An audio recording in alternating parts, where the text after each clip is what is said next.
Are you ready to make your resume stand out in 2025? Today, I'm going to show you how to add a clickable link to your resume using Canva.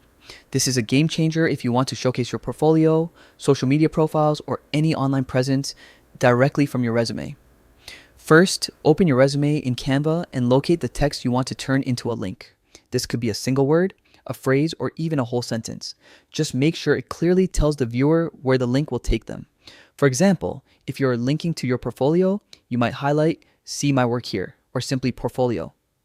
Once your text is highlighted, look up at the menu bar and click the three dots for more options. From the dropdown, select Link. A small input field will appear. This is where you paste your URL. Make sure your link is accurate because a broken link can cost you opportunities. After pasting the URL, click Done. That's it. Your text is now an active hyperlink.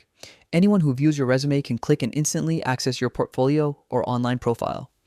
Adding links to your resume doesn't just make it interactive, it elevates your professional presentation. It's an easy way to provide proof of your work and make a stronger impression in just one click. So, open Canva, add your links, and give your resume the dynamic edge it deserves.